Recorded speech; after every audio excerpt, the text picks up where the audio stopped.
Hello guys, welcome to my blog Eva family. I think today I'm trying to relax because we're going to do a little talking. Yes, not the usual kitchen going from one street to the other. Yes, today we are going to do a little talking, but I'll try to make it snappy. Yes, short and but I'll try not to keep you hanging, guys. So I've been married I got married. It's about relationship. It's about marriage. It's about family. It's about husband. So many about. Okay, let me be serious. I got married 12th of February 2011. Okay, so that is marriage. Let me start by talking about how I met this young man. Guys, there's no let me adjust my clothes very well because I need to talk this one with bold face.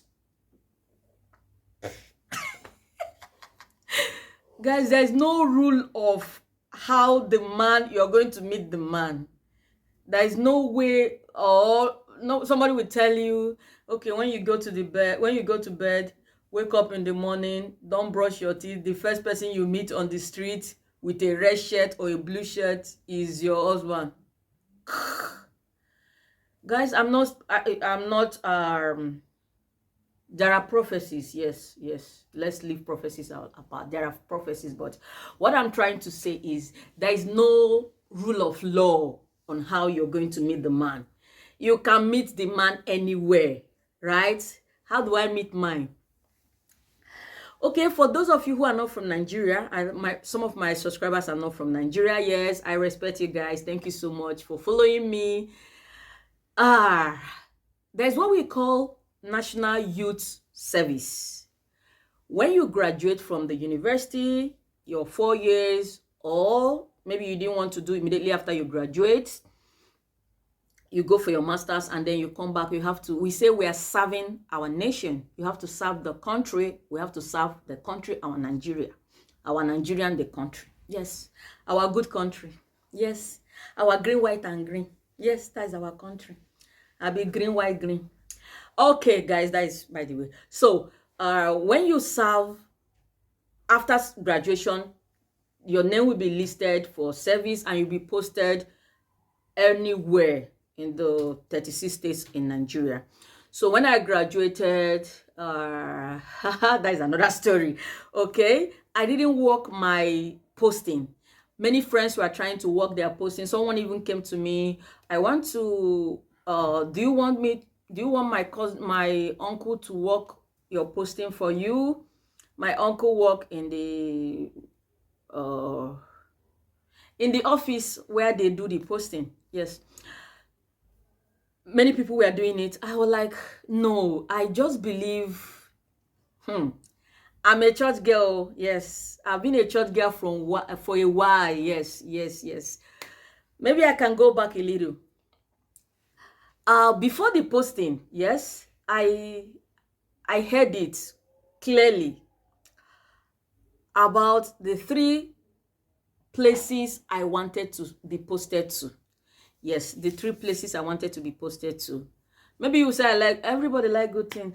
I wanted to go to either Delta State, Bayelsa, or Rivers. Yes, these are the 3 places I wanted to go to. I don't want to go to Lagos. I never wanted to go to Abuja. I just want these 3 states.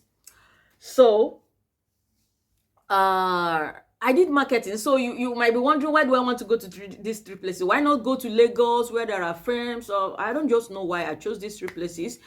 And then when this offer came, would you like to work your service? I was like, no, I don't want to work it. If he's listening to this video, he can still remember. Everybody was like, oh, girl, you are paying nothing. You want to work it. So let's work it for you. I said, no, I don't want to work it. Just leave me and my God. Let's decide where I'm going to serve. Okay, that fateful day. And then God told me, yes, I'm so sure. He said, where I'm going to take you to for your service, that is where I'm going to establish you. That is another story for another day. This our story is too long.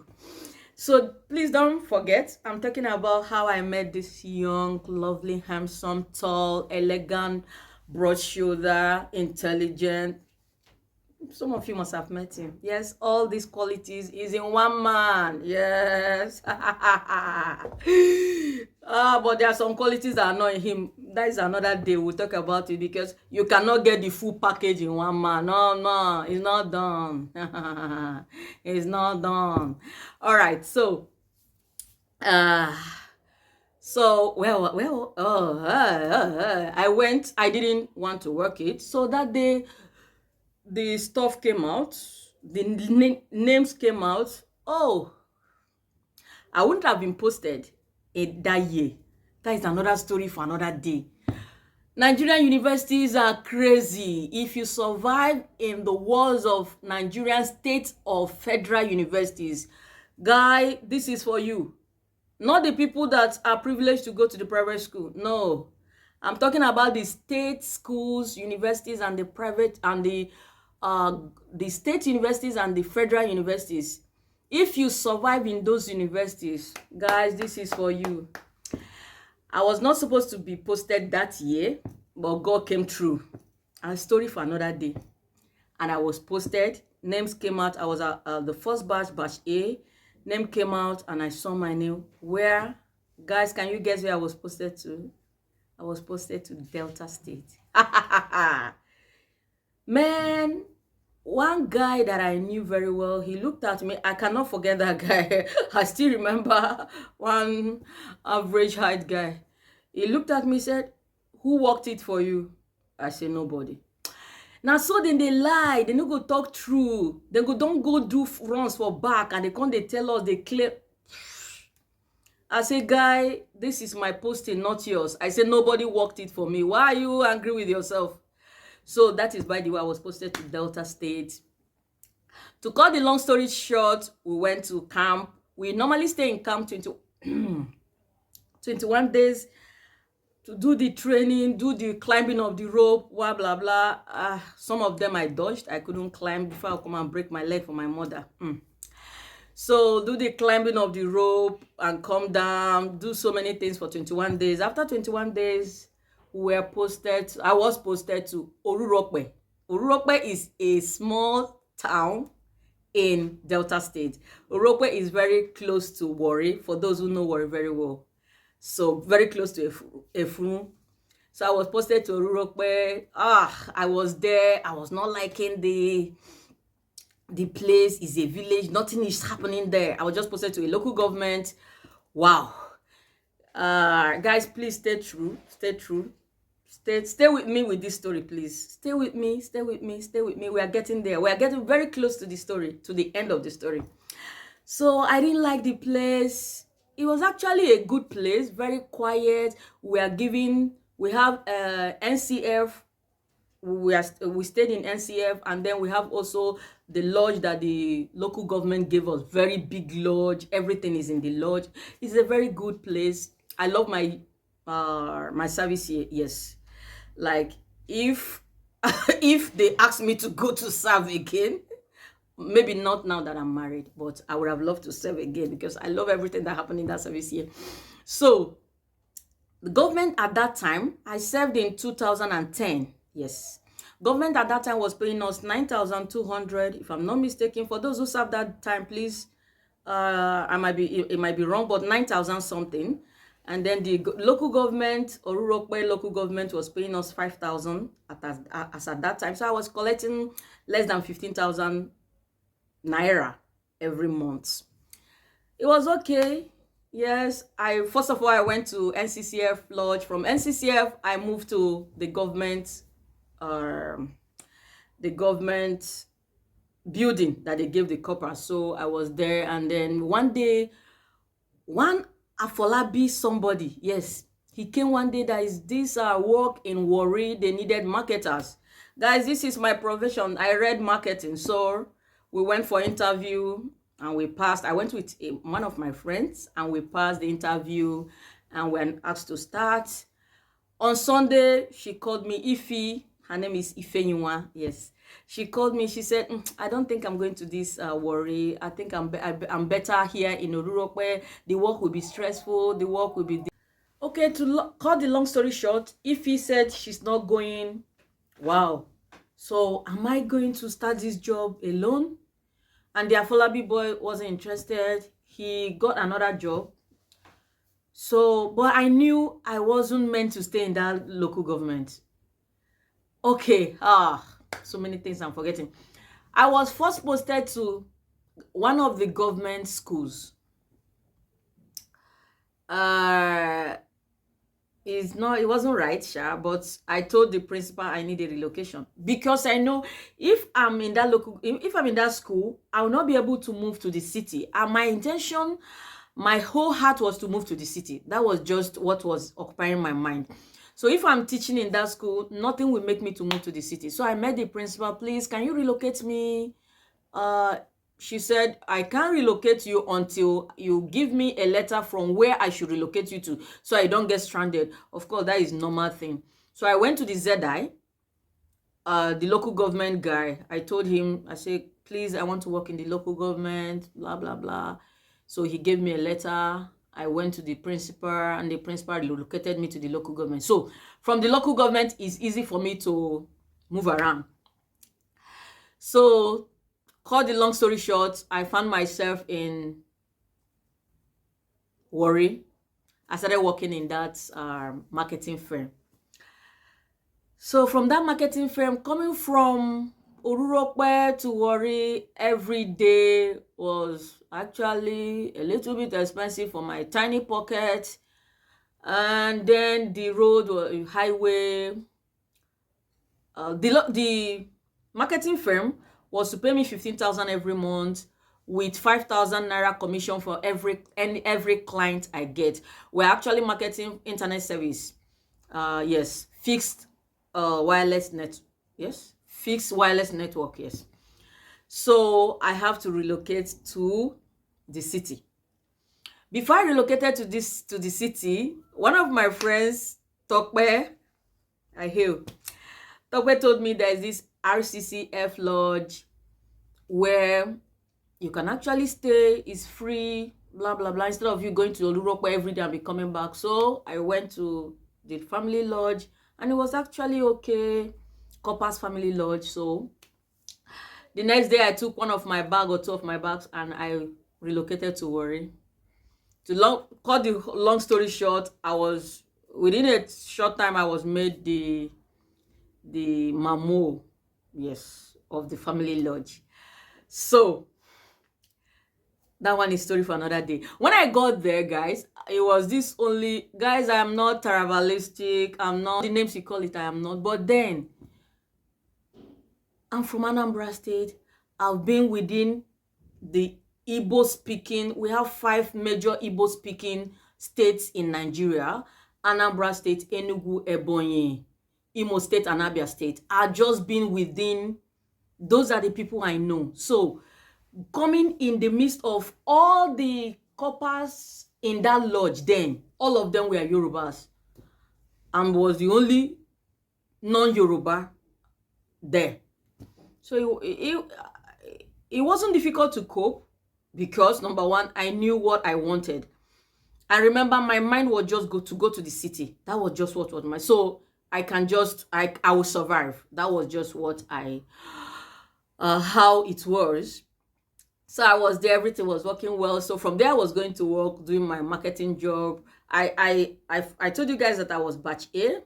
So batch B came, they brought batch V from the camp. We welcomed them, cooked for them. The next day they started going to their different locations. Asaba people we go, like that, and then we're left with only Warri branch. Guys, you know how these copper things used to do now? People that have served. So batch C came. I think my husband is batch C.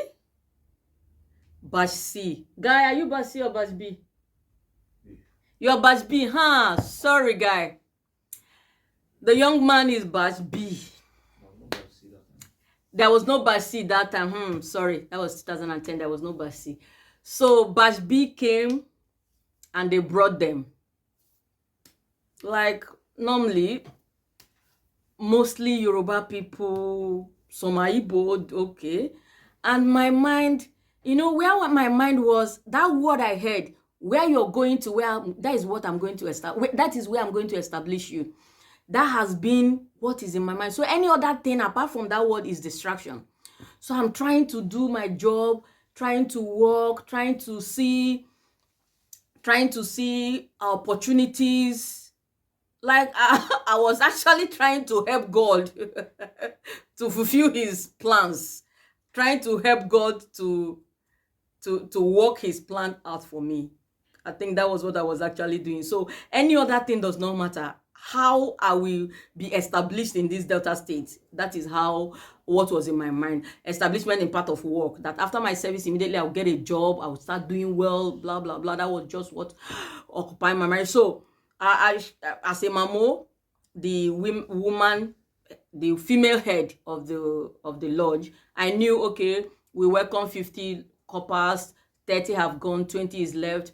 We contribute 4,000 every month to cook. I organize the buying from the market. We organize everything. So that I was doing perfectly well. Yes, I was doing it well. But other things never matter to me.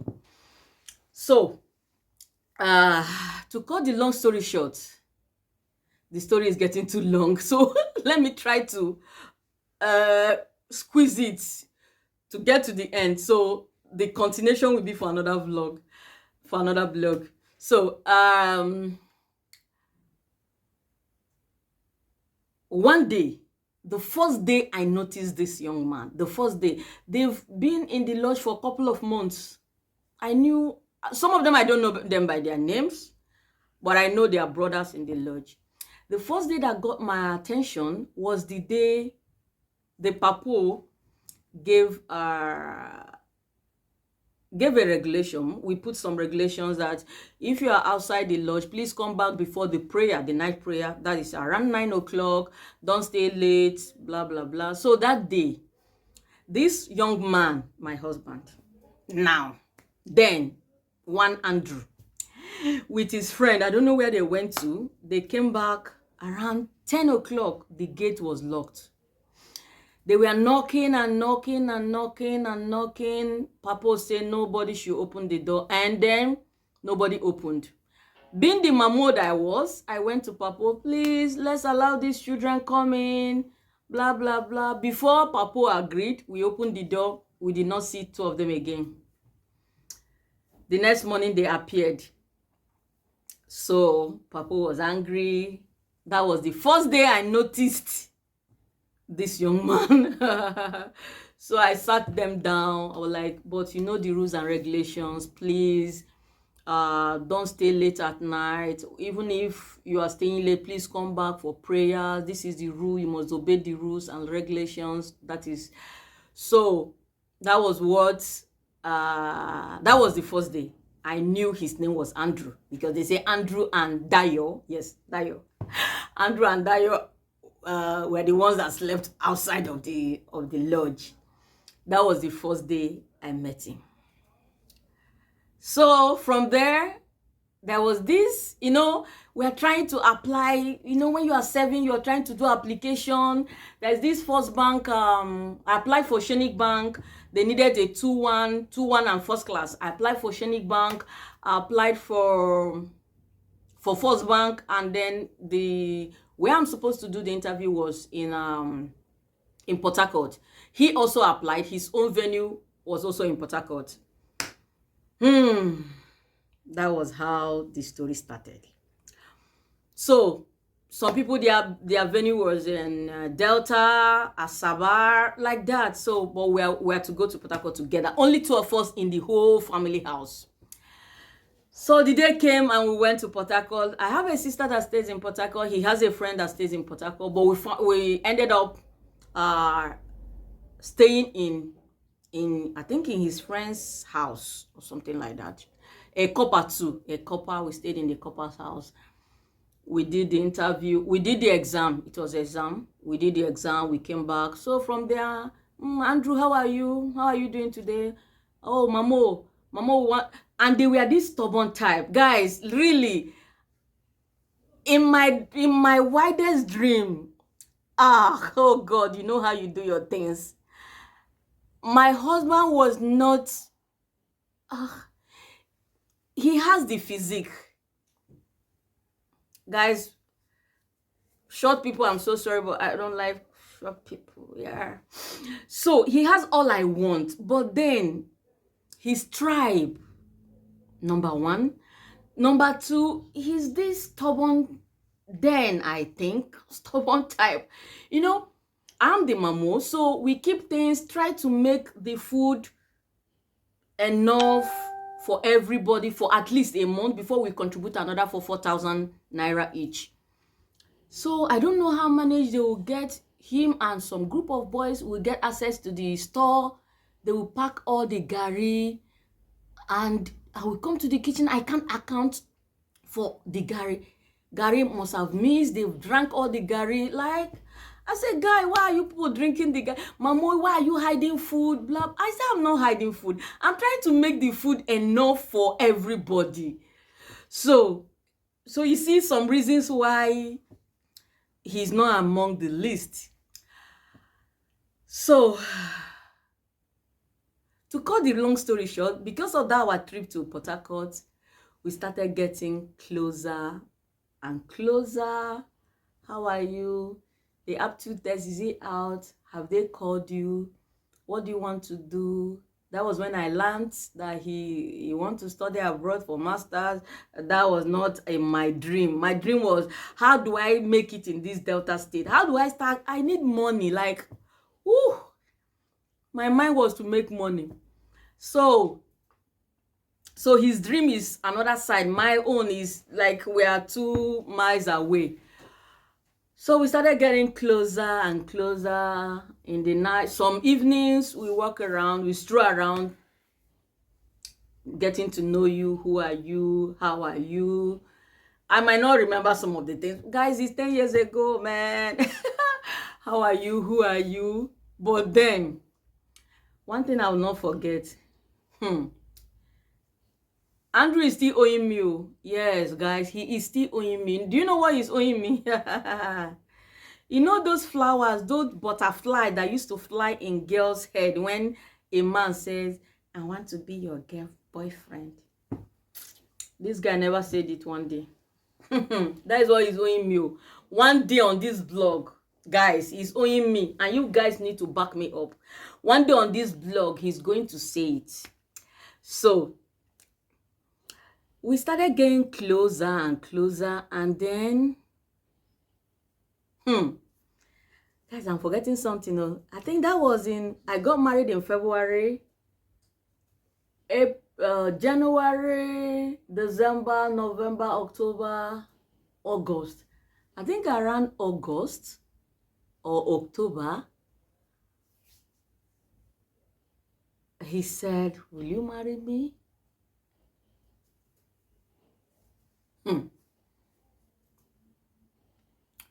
There's nothing like, oh, you know, this one that is raining now, that somebody will get ring and come maybe in the restaurant, put it inside the cupcake, put it inside the tea, put it under the pillow, and you open it and you see a ring. Guy, I did not experience something like that. My own was just with mouth. There was not even ring. No ring, just with mouth. Andrew talk with mouth. Will you marry me? That time, emotions have started setting in. Yes. Let's truth be said. Emotions have started setting in. I've started liking him somehow. So, but then that tribe also is there, and I'm trying to picture how everything will look like. I noticed, that is another story for another day. That's why I told you guys, all the packages, you cannot see it in one person. Yes, yeah. I noticed my husband is not this, let me relax a little. This one needs relaxation. It's not that emotional type. Like, You know, when we ladies now, we like somebody that say, are you hot? Oh, let me hold the leg. Let me hold the back. He doesn't do it. And I queried it. I said, why? He said, and I quote, I don't want to be too emotional attached. He's spiritual brother. I don't want to be too emotional so that it does not lead us to sin. Woo! With my little brain, I say, okay. Oh, this brother is Jim brother. Guys, I never knew that I saw this man be. Oh. I'm not saying he's not emotional, right? But you know those,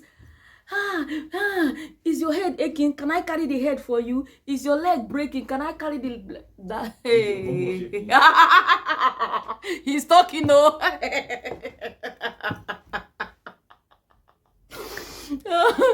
Guys,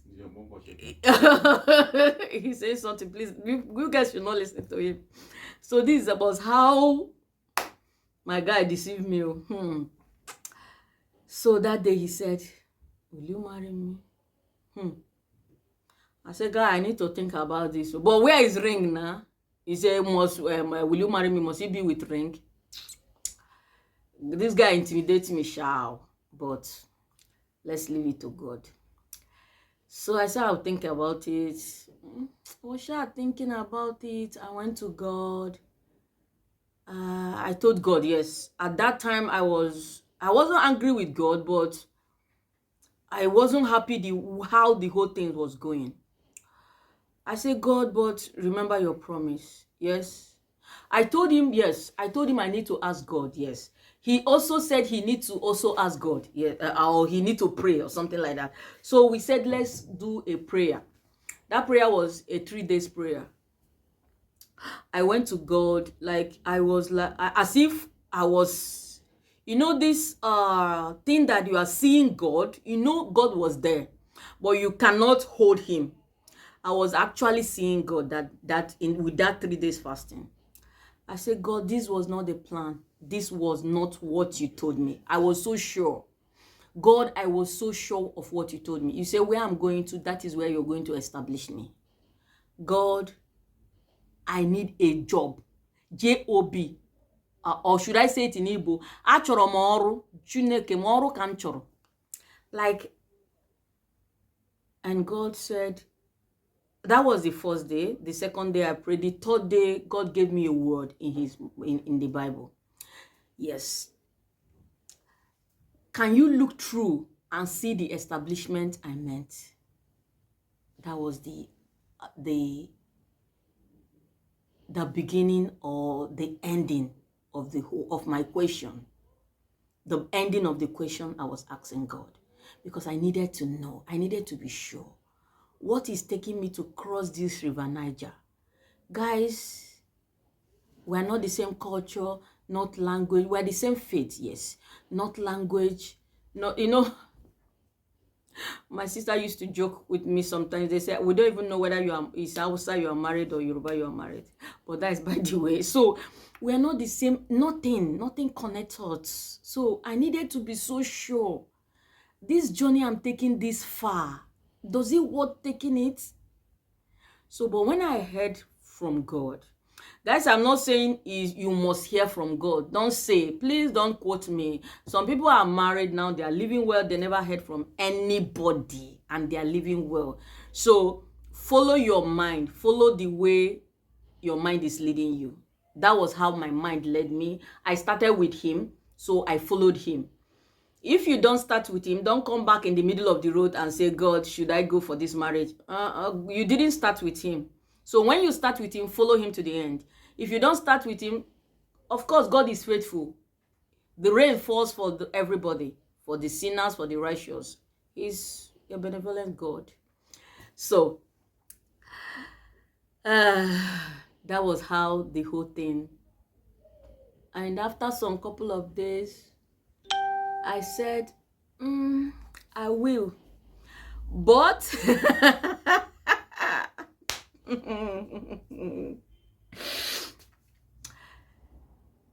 he needed to see my pastor. That is a story for another day. So guys, I said this story will not be so long. this story will not. I have so many things to talk. But let's end this one here. In another blog, we'll continue this relationship marriage talk. We are here. We are here to talk about it back to back. Okay, guys. Please comment, like, tell me what you need to know more about this relationship, about relationship in general, not just my relationship. My yardstick is not same as another person's own.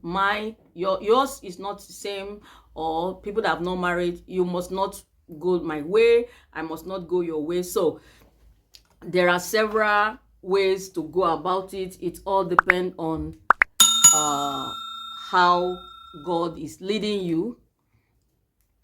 It all depends on how God is leading you. So but this is how my went, or how my, there are some things I forgot that I'm still remembering now. I'm not going to talk about it. So in my next videos, I will be talking about them gradually. All right, guys, see you in my next vlog. Peace out. Thank you for watching.